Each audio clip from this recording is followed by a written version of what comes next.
बोलो जयकारा बोल मेरे श्री गुरु महाराज की जय। श्री नंगली निवासी भगवान की जय। श्री परमहंस दयाल जी महाराज की जय। श्री नंगल विहालन भगवान की जय। श्री परम गुरु भगवान की जय। जय सच्चिदानंद जी। एक बार श्री परमहंस दयाल जी महाराज ने फरमाया, प्रेम अर्थात इश्क और भक्ति 4 प्रकार से प्राप्त होती है। पहली स्वाभाविक रूप से, जैसे भक्त ध्रुव और प्रहलाद जी को प्राप्त थी। दूसरी किसी की बख्शिश से मिलती है, जैसे गोपियों को श्री कृष्ण महाराज ने भक्ति दे दी थी, अर्थात उन्होंने ना कुछ जप किया ना तप किया, परंतु प्रेम प्रथम श्रेणी का था। तीसरी गुरु की बताई हुई युक्ति के कमाने से प्राप्त होती है। चौथी लखोटा अर्थात आने जाने वाले से, जैसे लाख जब अग्नि के समीप होती है तो पिघल जाती है और सर्दी पाने से कठोर हो जाती है। ज्ञान का पंथ कृपान की धारा के समान अत्यंत कठिन और भक्ति अर्थात प्रेम मार्ग बहुत सरल है। परंतु सरल हो चाहे कठिन, मनुष्य अपने को जीवित समझकर ज्ञान को साध सकता है। परंतु भक्ति मार्ग चाहे सरल ही सही, पर जो मनुष्य अपने को जीवित समझता है वह इस मार्ग में पैर धरने के योग्य ही नहीं। यह मार्ग उसी के लिए है जो अपने को मुर्दा समझ ले और सिर हाथ पर धर कर लाए। यह तो घर है प्रेम का, खाला का घर नाही। शीश उतारे भुई धरे, तब उठे तब बैठे घर माही। खुदी और अहंकार को तो जड़ मूल से काटना पड़ता है। अपने प्रीतम की इच्छा और प्रसन्नता हर समय लेनी पड़ती है। यदि यह बात हो सके तो फिर उसके लिए कुछ कठिनाई नहीं। वह कुछ ही समय में अपने प्रीतम को पाता है। प्रेम चाहे सांसारिक हो अथवा वास्तविक, दोनों एक ही मार्ग पर पहुंचा देते हैं। इस मार्ग में मुख्य साधन ध्यान है, अर्थात हर समय अपने प्रीतम का ध्यान रहे। उस ध्यान में कोई स्वार्थ नहीं होना चाहिए। यदि पत्नी, पुत्र अथवा मित्र किसी का भी ध्यान करना हो तो फिर वह कैसी भी हानिकारक हो, उसकी ओर से दिल में मैल ना लावे, नहीं तो ध्यान बिगड़ जाएगा। यदि सतगुरु का ध्यान हो तो उसकी बुराई भलाई किसी बात की बिल्कुल परवाह ना करे। यह नहीं कि जब तक गुरु तुम्हारी हाँ में हाँ मिलाता रहे तब तक तो तू राजी, और यदि तनिक सी बात भी उसने तुम्हारी इच्छा के विरुद्ध कही तो झट अटक गए। जब यह दशा है तो प्रेम कैसा। तुम तो परमेश्वर और मालिक समझकर उनका ध्यान करते हो, फिर ऐसी बातों का विचार करना कब उचित है। भला कोई अपने मालिक से भी रूठता है। भक्ति अथवा प्रेम का पद प्रेमी अर्थात आशिकी का है, और भोलापन तथा सीधा स्वभाव प्रीतम अर्थात मासूकी का पद है। इसमें भी अद्भुत आकर्षण है। ब्रिज की गोपियों का प्रेम अत्यंत उच्च श्रेणी का था, परंतु जिस समय अक्रूर जी श्री कृष्ण को लेने गए तो सभी गोपियों को छोड़कर उनके साथ हो लिए। अक्रूर कहते हैं, सीधे स्वभाव वाले को, अर्थात जिसका स्वभाव क्रूर टेढ़ा ना हो।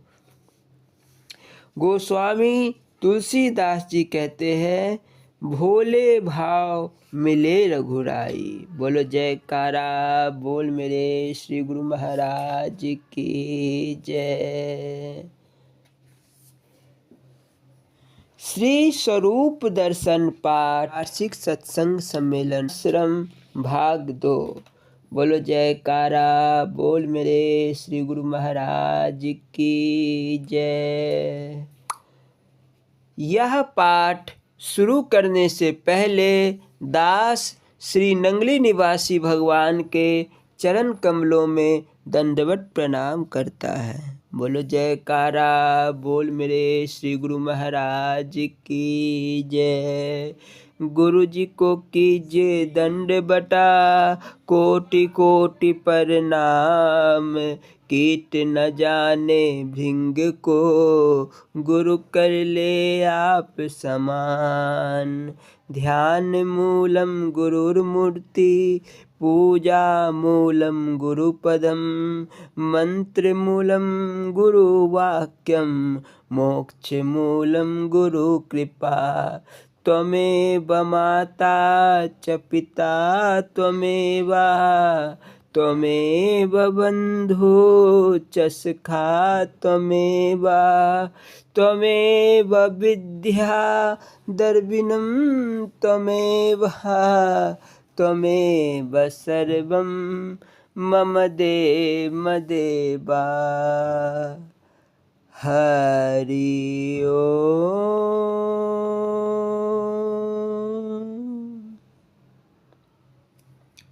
बोलो जयकारा बोल मेरे श्री गुरु महाराज की जय।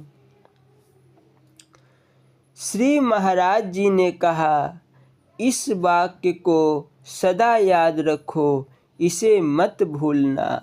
सेवक वो सेवा बन आई, हुक्म भूज परम पद पाई। यह वचन कहकर श्री महाराज जी ने उसी दिन से दास के जिम्मे सत्संग करने की सेवा लगा दी और आज्ञा दी कि जो संगत दर्शन करने के लिए बाहर आती रहे उसे एक स्थान पर एकत्रित करके सत्संग किया करो।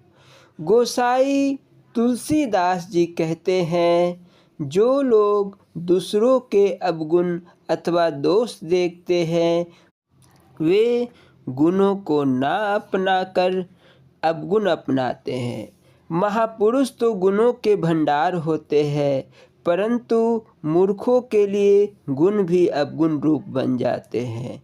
जैसे घी सबको बलवान बनाता है, परंतु घी डालकर कितना ही स्वादिष्ट भोजन क्यों न बनाया जाए, मक्खी उस खाने में गिरकर अपना प्राण दे देती है। एक तो उस भोजन को खराब किया, दूसरे अपने प्राणों से हाथ धोए। उसने गुणवान घी से उल्टा काम लिया। यदि वह एक किनारे पर बैठकर पेट भर भोजन खाकर चली जाए तो कुछ भी नहीं बिगड़ता, परंतु अपने दुष्ट स्वभाव के कारण वह दूसरों के कार्य को अवश्य बिगाड़ती है। ठीक यही दशा मूर्ख दुष्ट जनों की। कुछ निंदक चक झुमरा के थाने में गए और पुलिस वाले को भकरी वाले आश्रम ले आए। उनका विचार था कि इसी बहाने महात्माओं का निरादर किया जाए। जब पुलिस अधिकारियों ने भकरे वाली आश्रम आकर श्री महाराज जी के पावन दर्शन किए तो उनकी सारी योजना मन में धरी की धरी रह गई। पहले उनका विचार था कि हम श्री महाराज जी से खर्च इत्यादि के विषय में पूछेंगे। इतना धन कहाँ से आता है और आप कोई नया पंथ चलाना चाहते हैं इत्यादि। श्री महाराज जी ने उन लोगों को अपने पास अंदर बुलवा लिया और एक एक हार उनके गले में डालकर प्रसाद दिया। फिर उन्हें प्रेम से बिठाकर पूछा, यहाँ कैसे आना हुआ? उनके मुख से केवल यही शब्द निकले थे, हुजूर के दर्शन के लिए आए हैं। उन्हें इतना सा ना ध्यान हुआ कि अपना विचार प्रकट कर सके। लगभग 1 घंटा वहाँ बैठने के पश्चात उन्होंने जाने की आज्ञा मांगी और बाहर आते ही एक दूसरे से कहने लगे कि वहाँ बात क्या करते। वहाँ तो बोलना भी कठिन हो गया था। उनका भेद वहीं खुल गया कि जिस काम के लिए आए थे वह ना हो सका। तब एक व्यक्ति ने श्री महाराज जी से प्रार्थना की। यह लोग कोई शरारत करने आए थे और गांव के कुछ व्यक्तियों ने गुरु दरबार के विरुद्ध कुछ शिकायत की थी। उस प्रेमी के यह शब्द सुनकर श्री महाराज जी बोले, सांच को कभी आँच नहीं आती। एक दिन भक्त मूलचंद जी ने श्री महाराज जी से संन्यास भेष लेने की प्रार्थना की। भक्त मूलचंद जी बहुत समय पहले ही श्री महाराज जी की शरणागत हो गए थे और श्री महाराज जी ने उनके जिम्मे काफ़ी सेवा लगाई हुई थी और यह बड़े प्रेम से सेवा कार्य को अपने संपूर्ण शक्ति और योग्यता से निभाते रहे। श्री महाराज जी ने इनकी विनती स्वीकार कर ली और भगवा भेष देकर इनका शुभ नाम स्वामी बेअंतानंद जी रखा गया। श्री महाराज जी इन्हें बड़े प्यार से कहा करते थे कि ये है ही बेअंत। भकरे वाली आश्रम में लगभग 2 मास तक सम्मेलन होता रहा।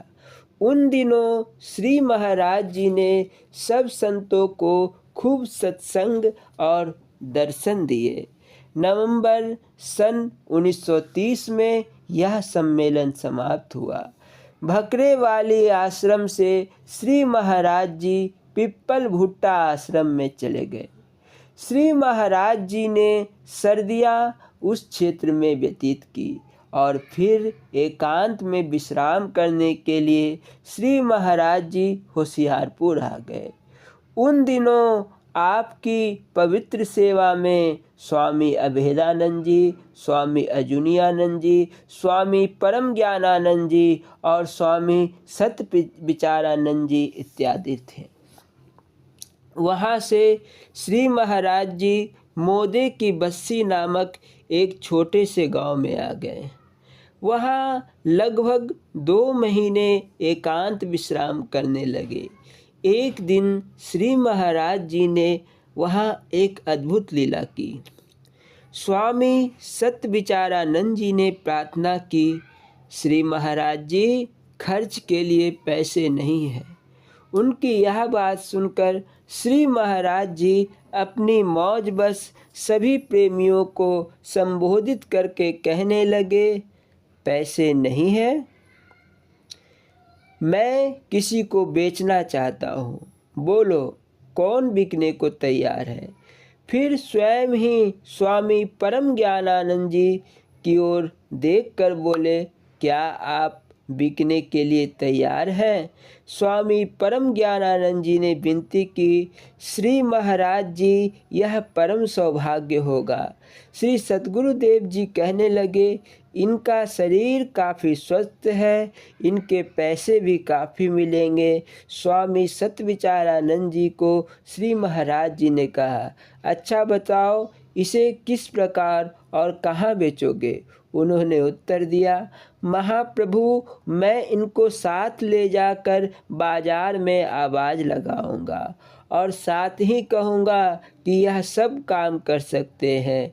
उनकी बात सुनकर श्री महाराज जी बहुत हंसे और बोले, अधिक से अधिक इसके कितने पैसे मिल सकेंगे? स्वामी सत्य विचारानंद जी ने हिसाब लगाते हुए कहा, 10,000 तो मिल ही जाएंगे। यह सुनकर गुरुदेव स्वामी सत्य विचारानंद जी से बोले, मैं तो इसका एक बाल भी 10,000 रुपये में नहीं बेचूंगा।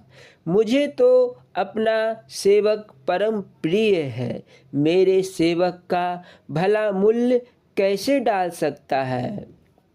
मेरे सामने पैसे का कोई महत्व नहीं, सच्चे मनुष्य का महत्व है।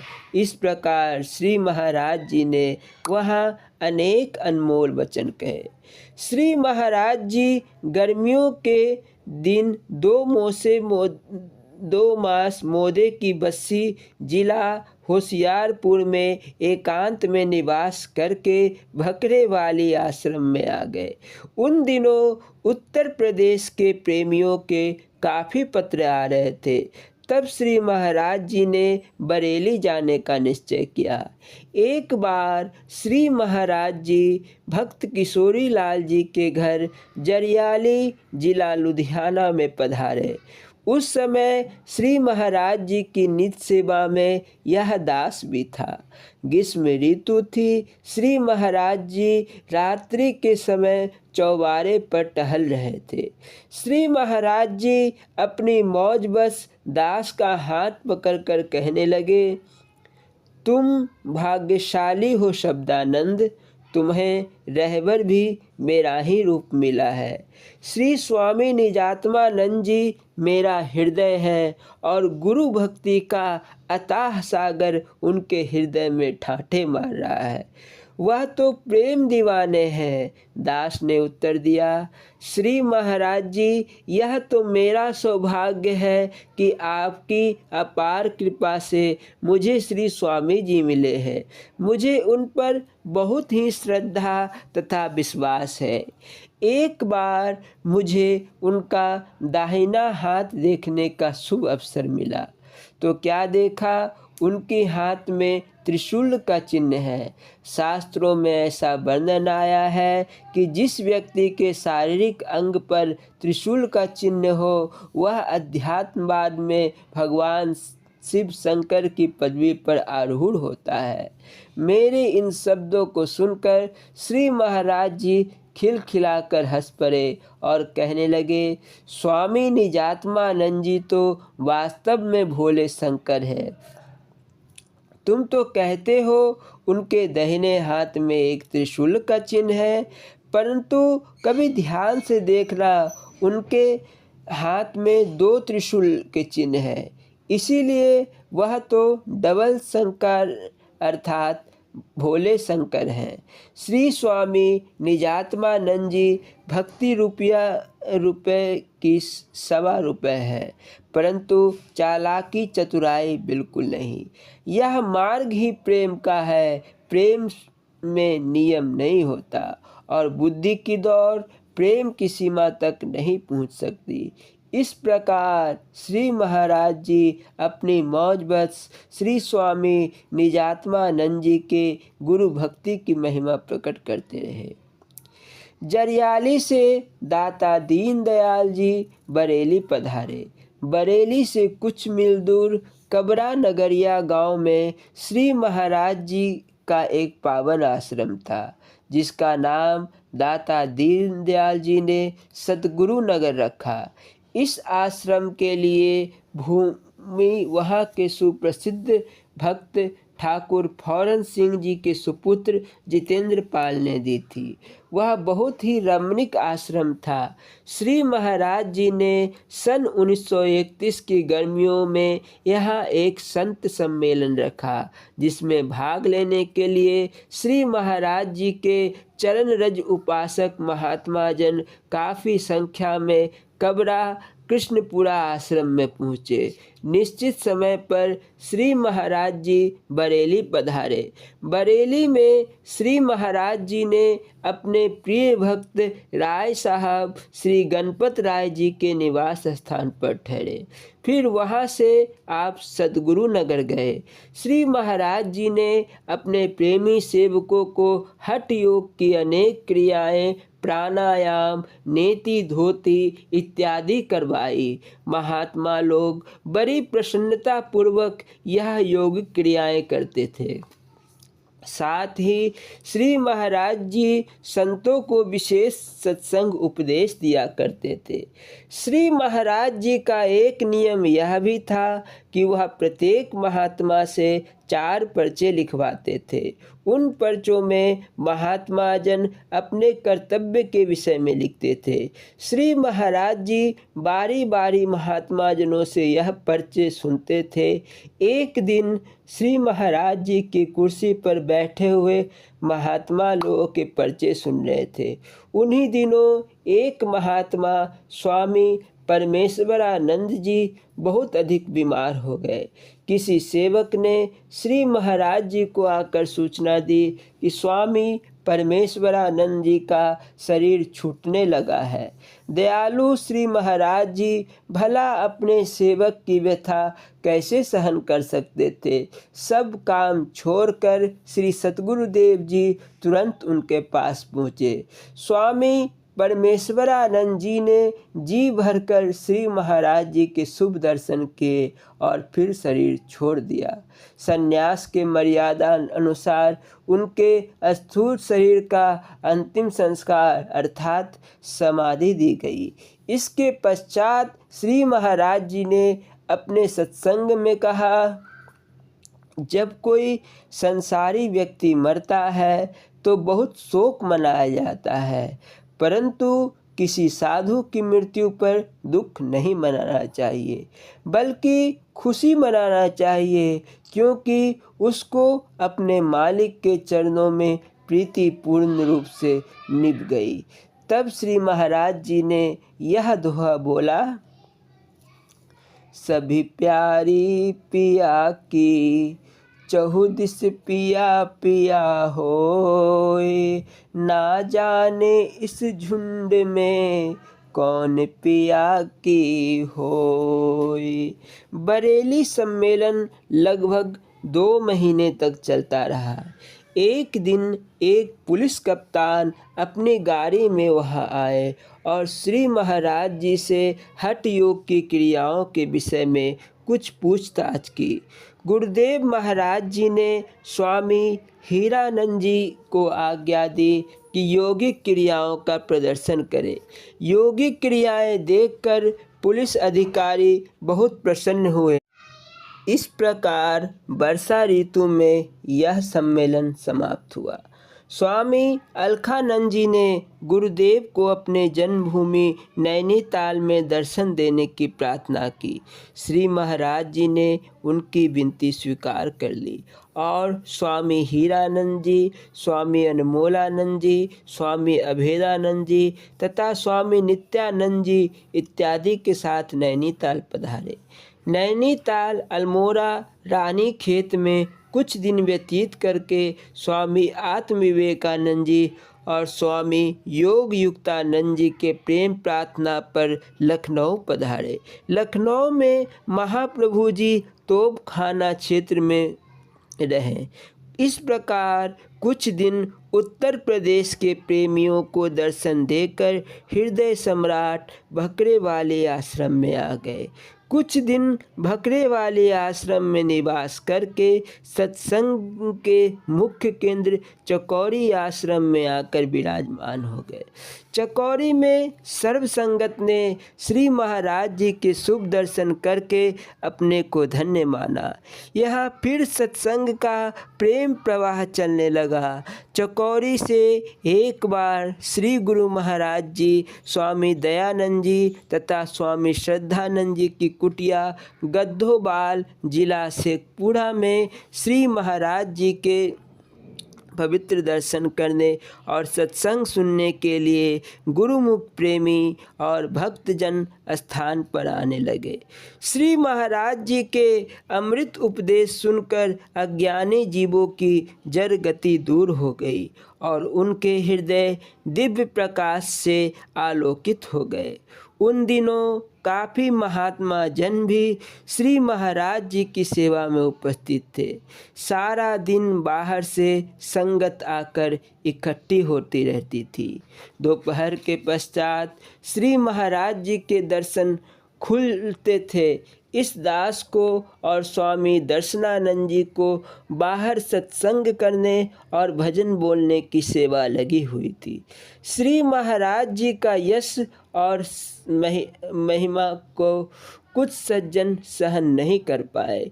उस क्षेत्र के कुछ माने हुए विद्यमान पंडित अपने साथ धार्मिक ग्रंथ, वेद, पुराण तथा सदशास्त्र लेकर शंका समाधान के लिए गद्दोबाल आए। उन विद्वानों ने यह चुनौती भी दी थी कि हम इन संतों से शास्त्रार्थ करके इन्हें अपमानित भी करेंगे। महाप्रभु हृदय सम्राट श्री महाराज जी के दर्शन खुले थे। कई हजार नर नारी, बच्चे बूढ़े सत्संग श्रवण करने के लिए एकत्रित हुए थे। उनमें से बहुत से तो तमाशा देखने आए थे। उन दिनों सत्संग आरंभ करने से पहले ही श्री महाराज जी ने दास को आज्ञा दी कि सत्संग के भाव प्रसंग के अनुकूल दोहा चौपाई स्वयं बोलना। श्री महाराज जी उस दिन 5 घंटे सत्संग करते रहे। सूर्यास्त होने पर सत्संग समाप्त हुआ। श्री महाराज जी ने सत्संग के पश्चात यह घोषणा की, जिसकी कोई शंका हो वह बैठा रहे, शेष सब प्रेमी जाए। महाप्रभु के यह वचन सुनकर बाहर से आए हुए 3-4 विद्वान पंडित हाथ जोड़कर खड़े हो गए और बहुत नम्रता पूर्वक कहा, श्री महाराज जी, आपकी कृपा से हमारे सर्व संशय दूर हो गए हैं। हमें बिना प्रश्न किए ही उत्तर मिले हैं। हमने सुना कुछ था परंतु देखा कुछ और है। हमारे प्रश्न हमारे पास हैं। आपने अत्यंत कृपा की है जो हमें अपने अनमोल वचनों से कृतार्थ किया। इन विद्वानों के यह विनती प्रार्थना भरे वचन सुनकर उनके प्रेम की प्रशंसा करते हुए श्री महाराज जी बोले, आप विद्यमान और ज्ञानी हैं। यह आपके प्रेम का फल है कि आप गुण ग्राहक हैं। वे विद्यमान सज्जन श्री महाराज जी के गुण गाते हुए वहाँ से विदा हो गए। कुछ दिन गंधोबाल में व्यतीत करके दाता दीनदयाल जी चकौरी लौट आए। समीप के क्षेत्रों में से प्रेमी आकर श्री महाराज जी के दर्शन करने लगे। जिला सरगोधा में, तहसील भलवाल में, स्टेशन फुलरबान से 5-6 मील दूर श्री महाराज जी का एक सुंदर आश्रम सालम था। श्री गुसाई खुशीराम जी भारद्वाज उस आश्रम के अध्यक्ष थे। श्री महाराज जी के परम प्यारे सेवक स्वामी दर्शनानंद जी भी वहाँ काफ़ी समय दिया करते थे और उनके द्वारा आसपास के क्षेत्रों में काफ़ी सत्संग प्रचार हुआ। यहाँ के प्रमुख प्रेमियों की प्रार्थना पर श्री महाराज जी सालम आश्रम में पधारे। गांव की पंचायत ने 84 रुपये और 1.5 टिन घी और 1.5 बोरी आटा एकत्रित किया, जिससे संगत का लंगर का प्रबंध हो सके। श्री महाराज जी 8 दिन तक वहाँ रहकर उस गांव की शोभा बढ़ाते रहे। हजारों प्रेमी जन नित्य प्रति आसपास के गांव से आते और दर्शन करते। लंगर में भी 700-800 प्रेमी भोजन करते थे। हलवे का प्रसाद भी बनता रहता।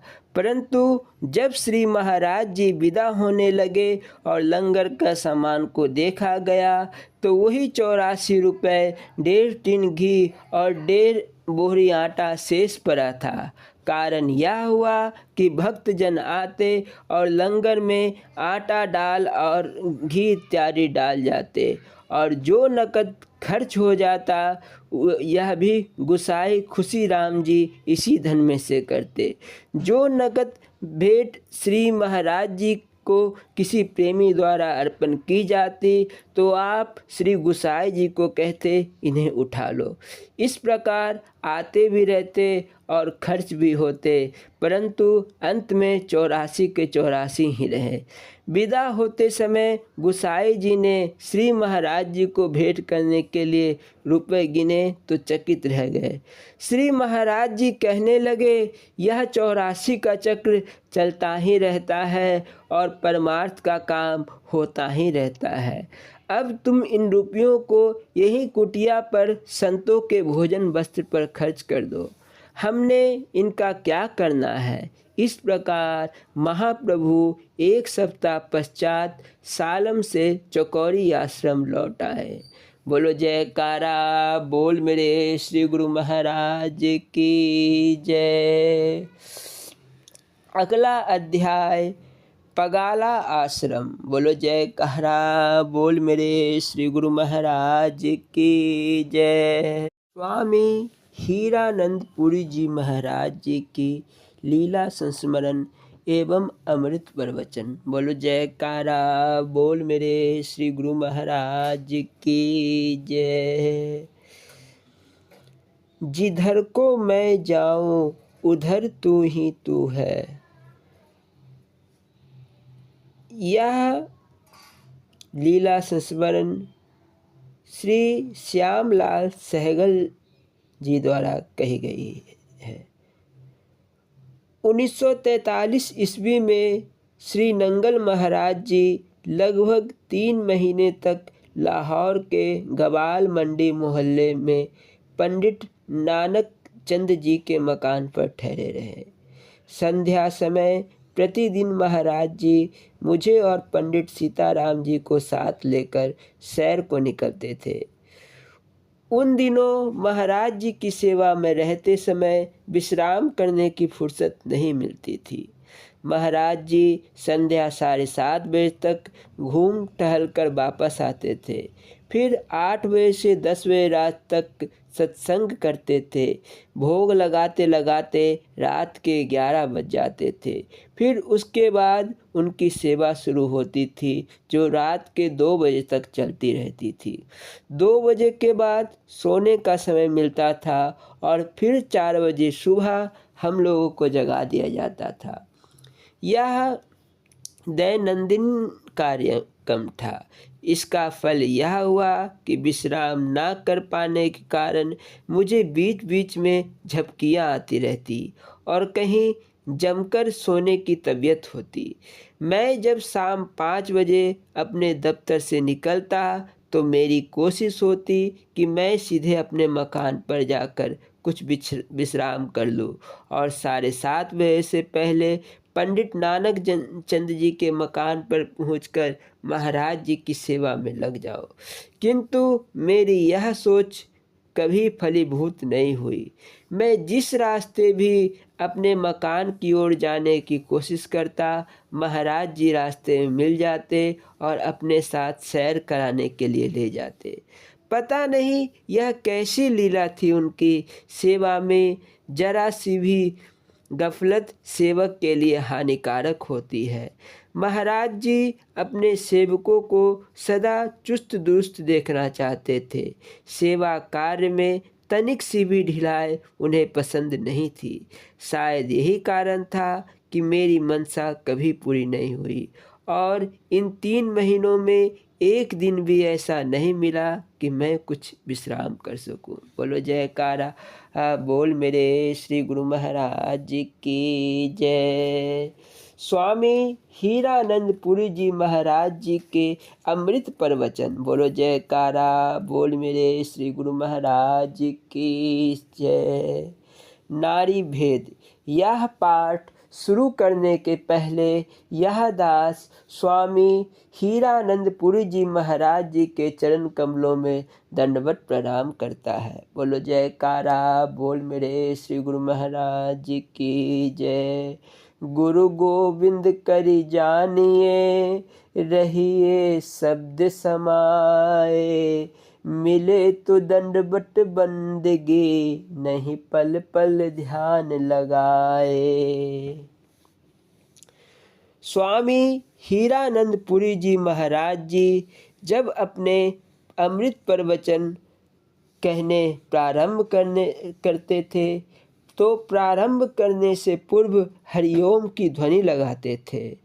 बोलना जी हरिओम और स्वयं हरिओम। इस तरह जलेबियों का वह भंडारा सच्चिदानंदाय नमः। बोलो जयकारा नारी मेरे श्री गुरु महाराज। नारियों का वर्णन करते हैं। नाभि से नीचे परम ज्ञानानंद पुरी जी महाराज जी के अमृत प्रवचन। 72,864 नारियों का मूल स्थान यही है। इनमें से 10 नारियां अनन्य निष्ठा मुख्य है। इस स्थान से 5 दाईं और 5 बाईं ओर को गई है। इन 10 नारियों में से 3 नारियां प्रधान हैं, इंडा, पिंगला, सुषमना। तीनों में भी सुषमना ही श्रेष्ठ और मोक्ष की दात्री है, अर्थात यही मोक्ष का मार्ग है और अग्नि स्वरूप है। आगे इन 10 नारियों के स्थान और नाम वर्णन करते हैं। मूल द्वार में शंखनी नारी है, शीशन में किरकल नारी है, पूषा दाएं श्रवण में और जसनी बाएं में है। गंधारी बाएं नेत्रों में, हस्तिनी दाएं नेत्र में है। लंबका जीभ में रहकर सर्वरस ले रही है। दाएं स्वर में पिंगला नारी है। सूर्य व जमुना का वास है। ईरा नारी बाएं स्वर में है। चंद्रमा और गंगा का निवास है। इन दोनों के मध्य में सुषमना नारी है। इसका खेल ही न्यारा है। इसको ब्रह्म नारी भी कहते हैं। इसमें विष्णु और सरस्वती का निवास है। इन तीनों का संगम त्रिकुटी के पीछे होता है, इसलिए इस स्थान को त्रिवेणी वर्णन किया है। 3 देव के मिलाप को त्रिकुटी कहते हैं।